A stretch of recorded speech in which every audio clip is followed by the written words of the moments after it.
Hello student, welcome to Tricky Chemistry. My today topic is packing efficiency of square close packing in two dimension. तो देखिए student, in this two dimension a pattern is placed in which each constituent particles are closely packed with each other. Now you can see in this diagram the smallest part of 2D packing in this is the edge length A and the radius of sphere is R. In this diagram you can see the empty space which is known as square void. The coordination number of square void is 4. Next, let the radius of sphere is R. Let the edge length of A equal to 2R. अब हम क्या करेंगे, यहाँ पे number of atoms calculate करेंगे जो आप क्या करते हैं Z से रिप्रेजेंट करते हैं. Now you can see Z equal to total number of particles 4 and each particle contributed 1 by 4, that is equal to 1. The formula of packing efficiency is Z into area of sphere upon area of unit cell into 100. The number of atom is 1, area of sphere is represented by pi r square, area of unit cell is represented by a square. A is equal to 2r, then we can place 2r square, we get the packing efficiency of square closed packing in two dimension is 78.5% and the void percentage is 100 minus 78.5 is equal to 21.5%. तो student इससे हमने क्या calculate किया है, packing efficiency calculate की है. किसकी? Square close packing की. किसके अंदर? टू डायमेंशन के अंदर. Now I am talking about packing efficiency of SCP in 2D. Now see the diagram students. In this diagram, B layer present in the depression of A layer and again A layer present in the depression of B layer. Here the radius of sphere is R and edge length is A. A equal to 2R. Now we calculate the number of atoms which is equal to Z. Z equal to 1 into 6 into 1 by 3. Each constituent particle participate in three unit cell, that's why the total contribution is 1 by 3 and total constituent particle are 6, that's why the constituent particle or number of atoms are 3. Now we are calculating area of equilateral triangle. In this diagram you can see BAC. Here the all angle are 60 degree. We can take one, the sphere radius of sphere is R. Now in BAC, root 3 by 4 into side square.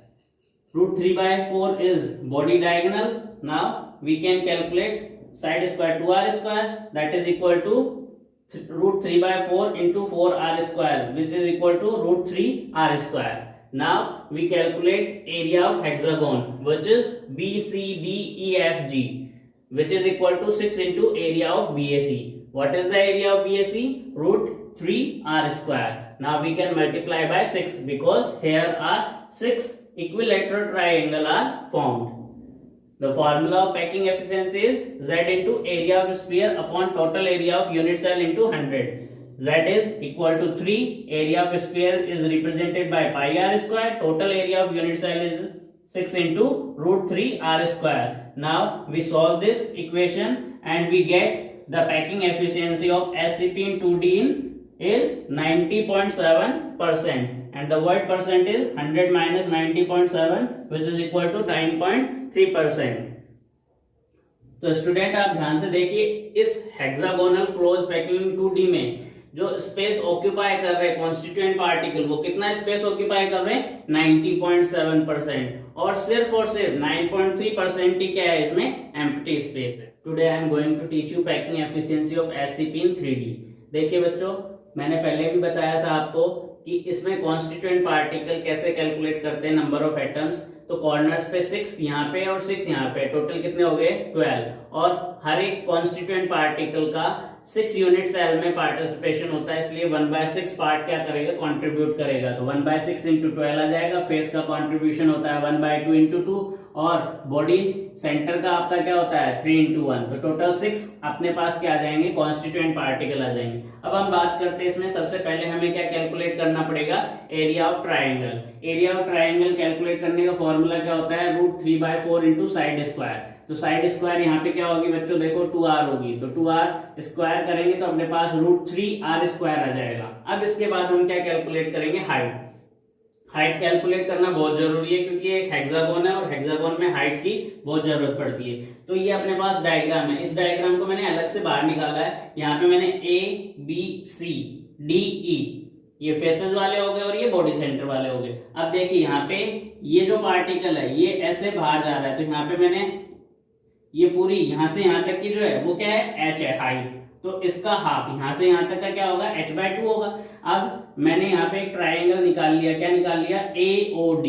तो AOD में देखिए AO तो क्या है अपने पास x है, AD क्या है 2r है, और OD क्या है, OD क्या है अपने पास h/2 है। तो देखिए अब करना क्या है, हमें पहले x कैलकुलेट करना पड़ेगा। x कैलकुलेट करने के लिए मैंने ये डायग्राम ड्रॉ किया, ट्राइंगल बनाया। इसमें हर एक क्या होता है, बॉन्ड एंगल 60 डिग्री का होता है, और यहाँ पे इनकी जो रेडियस होती है हर एक कॉन्स्टिट्यूएंट पार्टिकल की r होती है, तो टोटल 2r हो जाएगी। यहाँ मैंने ये ड्रॉ कर लिया, यहाँ पे ये x हो गया, ये x हो गया, तो इसका हाफ कितना हो जाएगा r, और इस बॉन्ड एंगल का हाफ कितना हो जाएगा 30। तो cos 30 इक्वल टू क्या हो जाएगा, r/x। x इक्वल टू क्या हो जाएगा बच्चों, r/cos 30। आप सब लोग जानते हैं कि cos 30 की वैल्यू क्या होती है, √3/2। तो वो मैंने यहाँ पे पुट कर दी, तो x इक्वल टू अपने पास क्या आ गया, 2r/√3।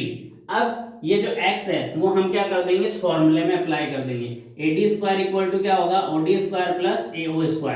AD कितना है बच्चों 2r, तो 2r का स्क्वायर हो जाएगा। OD कितना है h/2, तो h/2 का स्क्वायर हो जाएगा। और AO क्या है, x का स्क्वायर, x कितना है 2r/√3। इसका जब आप स्क्वायर करेंगे तो कितना आएगा, 4r²/3। अब बच्चों हम क्या करेंगे, इसका एलसीएम लेंगे। एलसीएम कितना आएगा 12 लेंगे, फिर इसको सॉल्व करेंगे तो 4 3 जा 12, यहाँ पे कुछ भी नहीं है तो 3h² आ जाएगा। फिर 3 4 जा 12, यहाँ पे 4 4 जा कितना हो जाएगा 16, तो ये r² हो गया। अब इसको क्रॉस मल्टीप्लाई करेंगे तो अपने पास कितना आ जाएगा बच्चों, 48r² equal to 3h² plus 16r²। 3h² equal to 14r² minus 16r² equal to कितना बच जाएगा अपने पास 32r²। अब इसको मैं क्या करूंगा, सिंपलेस्ट फॉर्म में लिखूंगा, 8 इंटू 4 32 होता है। फिर 8 को और ज्यादा सिंपलेस्ट फॉर्म में लिख लेंगे, 4 इंटू 2। अब इसका क्या कर दूंगा, मैं दोनों तरफ स्क्वायर रूट कर दूंगा।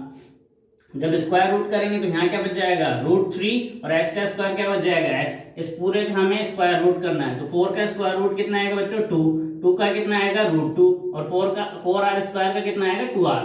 तो √3h इक्वल टू कितना आ गया 4r equal to √4r√2। h equal to क्या हो गया 4r√2/√3। अब अपने पास फॉर्मूला क्या होता है बच्चों, पैकिंग एफिशिएंसी का, z into volume of sphere upon volume of unit cell into 100। तो देखिए वॉल्यूम ऑफ स्फीयर पहले भी बताया था मैंने, 4/3 πr³ होता है।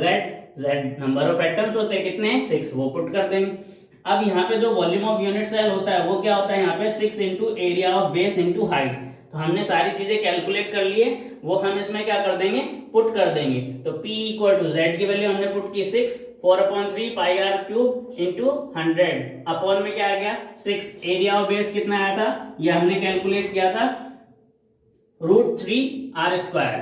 फिर हाइट हमने कैलकुलेट की कितनी आ गई 4r√2/√3। जब आप इसको पूरा सॉल्व करेंगे तो पैकिंग एफिशिएंसी बच्चों कितनी आएगी 74%। तो 74% होगा क्या, स्पेस ऑक्यूपाई होगा किसमें, hexagonal close packing in 3 dimension में।